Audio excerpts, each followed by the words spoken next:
ಕ್ರಂಚಿಯಾಗಿರೋ ಕ್ರಿಸ್ಪಿಯಾಗಿರೋದು. So taste ಮಾಡೋಣ.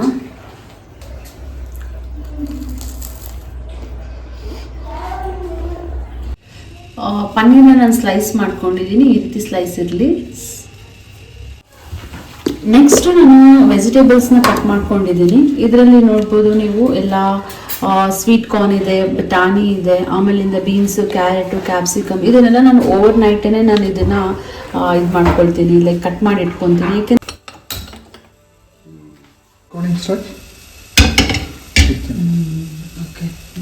ಸ್ಕ್ರೀನಲ್ಲಿ ಬಂದಿದೆ.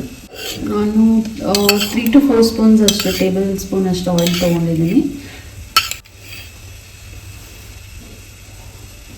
1 cup onion ತೊಗೊಂಡಿದ್ದೀನಿ. ಸ್ವಲ್ಪ ಲೈಟ್ ಫ್ರೈ ಮಾಡ್ಕೊಳ್ಳೋಣ, ಗೋಲ್ಡನ್ ಬ್ರೌನ್ ಏನು ಬೇಡ. ಹಾಗಾಗಿ ನಾನು ಈಗಲಾಗಿ ರೋಸ್ಟ್ ಆಗೋದ್ರಿಂದ ನಾನು ಇದನ್ನು ಜಸ್ಟ್ ಲೈಟ್ ಬ್ರೌನ್ ಮಾಡ್ಕೊತಾ ಇದ್ದೀನಿ ಅಷ್ಟನ್ನು. ಸೊ ನಾನು ಕಟ್ ಮಾಡಿ ಇಟ್ಕೊಂಡಿರೋಂಥ ವೆಜಿಟೇಬಲ್ಸ್ ಹಾಕ್ತಾ ಇದ್ದೀನಿ. 2 ಬೌಲ್ಸ್ ಹಾಕೊಂಡಿದ್ದೀನಿ ನಾನು ಆಲ್ಮೋಸ್ಟ್. ಇದು ವೆಜಿಟೇಬಲ್ಸ್ ಕೂಡ ನೋಡ್ತೀನಿ, ತುಂಬ ಡೀಪ್ ಫ್ರೈ ಬೇಡ, ಲೈಟ್ ಫ್ರೈ ಮಾಡ್ಕೊಂಡ್ರೆ ಸಾಕು. ಯೂಶಲಿ ಸ್ಯಾಂಡ್ವಿಚ್ಗೆ ಹಸಿನೇ ಹಾಕ್ತೀವಲ್ಲ, ಈಗ ನಾವು ಮಕ್ಕಳಿಗೆಲ್ಲ ಆಗಿರೋ ಒಂದೊಂದ್ಸಲ ತಿಂತಾರೆ ತಿನ್ನಲ್ಲ, ಒಂದೊಂದ್ಸಲ ಲಾಂಗ್ ಡ್ಯೂರೇಷನ್ ಇದ್ದಾಗ ಅದು ಹಾಳಾಗ್ಬಿಡುತ್ತಲ್ಲ. ಸೊ ಅದಕ್ಕೋಸ್ಕರ ನಾನು ಸ್ವಲ್ಪ ಫ್ಯಾಮಿಲಿ ಒಂದು ಸ್ವಲ್ಪ ಫ್ರೈ ಮಾಡಿದ್ರೆ ಇನ್ನೂ ಸ್ವಲ್ಪ ಲಾಂಗ್ ಡ್ಯೂರೇಷನ್ ಇಟ್ಕೋಬೋದು. ಅದಕ್ಕೋಸ್ಕರ ನಾನು ಒಂದು ಸ್ವಲ್ಪ ಲೈಟಾಗಿ ತವಾ ಫ್ರೈ ಮಾಡಿ ದೆನ್ ನಾನು ಸ್ಯಾಂಡ್ವಿಚ್ ಮೇಕರ್ನ ಹಾಕ್ತಾ ಇದ್ದೀನಿ. ನಾವು ಇಂಡಿಯನ್ಸ್ ಅಂತೂ ಸ್ವಲ್ಪ ಆಲ್ಮೋಸ್ಟ್ ಫುಡ್ಗೆ ನಾವು ಪ್ರಿಫರ್ ಮಾಡ್ತೀವಿ. ಫಾರಿನಲ್ಲೆಲ್ಲ ಹೋದ್ರೆ ನಿಮಗೆ ಸ್ಯಾಂಡ್ವಿಚಲ್ಲಿ ಆಲ್ಮೋಸ್ಟ್ ಹಸಿಯಾಗಿರೋದಲ್ಲೇ ತಿಂತಾರೆ.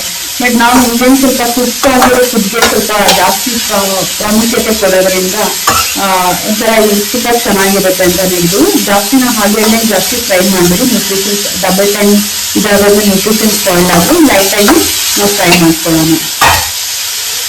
1/2 ಟೇಬಲ್ ಸ್ಪೂನ್ ಅಷ್ಟು ನಾನು ಸಾಲ್ಟ್ ಹಾಕ್ತಾ ಇದ್ದೀನಿ. ನಿಮಗೆ ಟೇಸ್ಟ್ ಎಷ್ಟು ಬೇಕೋ ಆ ಥರ ಅಷ್ಟರದ ಟೇಸ್ಟ್ ನೀವು ಹಾಕ್ಬೋದು. ಚಿಲ್ಲಿ ಪೌಡರ್ ಕೂಡ 1/4 ಟೇಬಲ್ ಸ್ಪೂನ್ ಹಾಕ್ಕೊಂಡು, ಅಂದರೆ 1/4 ಚಮಚ ನಾನು ಚಿಲ್ಲಿ ಪೌಡರ್ ಹಾಕ್ಕೊಂಡಿದ್ದೀನಿ. ಬೇಕಾದ್ರೆ ಈ ಪ್ಲೇಸಲ್ಲಿ ನೀವು ಪೆಪ್ಪರ್ ಪೌಡರ್ ಕೂಡ ಹಾಕ್ಕೋಬೋದು. ಅದು ಪೆಪ್ಪರನ್ನು ಸ್ವಲ್ಪ ಹೀಟ್ ಆಗುತ್ತೆ ನನಗೆ, ನಾನು ಅದಕ್ಕೆ ಹಾಕೊಂಡಿಲ್ಲ. ಧನಿಯಾ ಪೌಡರ್ ನಾನು ಆಲ್ಮೋಸ್ಟ್ 1/2 ಟೇಬಲ್ ಸ್ಪೂನ್ ತೊಗೊಂಡಿದ್ದೀನಿ. ಜಸ್ಟ್ ಇದು ಫ್ಲೇವರ್ನ ಎನ್ಹಾನ್ಸ್ ಮಾಡುತ್ತೆ, ಅದಕ್ಕೋಸ್ಕರ.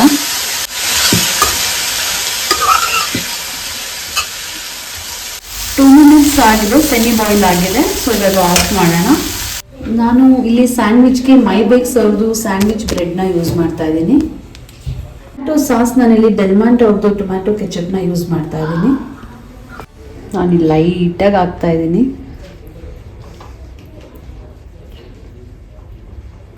ಕೆಚಪ್ ಸ್ಪ್ರೆಡ್ ಮಾಡಿದ್ದೀನಿ. ನನಗೆ ಮಸಾಲೆನ ಹಾಕೋಣ, ಸೆಮಿ ಫ್ರೈ ಆಗಿರುವಂಥ ವೆಜಿಟೇಬಲ್ಸ್ನ ಹಾಕೋಣ ಎಲ್ಲ ಕಡೆ ಸ್ಪ್ರೆಡ್. ಸೊ ನಾನು ಇದಕ್ಕೆ ಸ್ಲೈಸಸ್ ಹಾಕ್ತಾ ಇದ್ದೀನಿ, ಸೌತೆಕಾಯಿ ಸ್ಲೈಸಸ್. ನೆಕ್ಸ್ಟ್ ಇದ್ರ ಮೇಲೆ ಪನ್ನೀರ್ ಹಾಕೋಣ. ಇದು ಕಿಡ್ಸ್ದು ಮೋಸ್ಟ್ ಫೇವ್ರೇಟ್ ಇರುತ್ತೆ ಪನ್ನೀರು.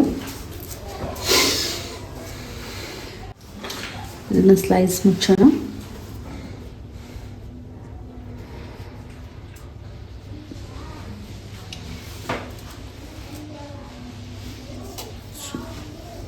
ನಮ್ಮದು ಸ್ಯಾಂಡ್ವಿಚ್ ರೆಡಿ ಇದೆ. ನಾನಿಲ್ಲಿ ಸ್ಯಾಂಡ್ವಿಚ್ ಮೇಕರ್ ಮಾರ್ಚಿ ಟೀಚರ್ಸ್ ಅವ್ರದ್ದು ಸ್ಯಾಂಡ್ವಿಚ್ ಮೇಕರ್ ಯೂಸ್ ಮಾಡ್ತಾ ಇದ್ದೀನಿ.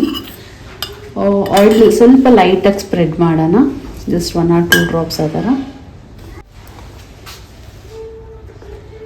ಸೊ ನನಗಿಲ್ಲಿ 1 ಶಾಟಲ್ಲಿ 2 ಸ್ಯಾಂಡ್ವಿಚ್ನ ಒಂದು ಕಡೆ ಒಂದ್ಸಲ ಮಾಡ್ಬೋದು.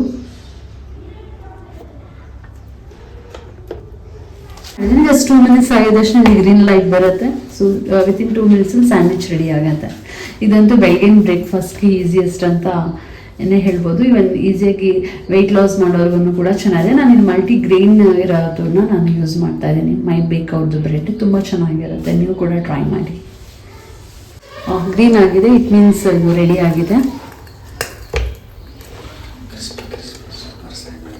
Wow, crispy sandwich ready.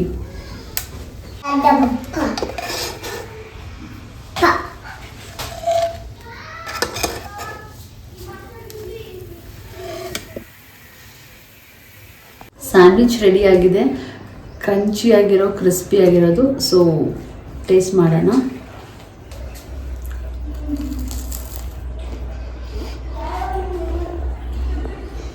Super ಎಮ್ಮಿ ವೆಯ್ಟ್ ಲಾಸ್ ಸ್ಯಾಂಡ್ವಿಚ್ ರೆಡಿ.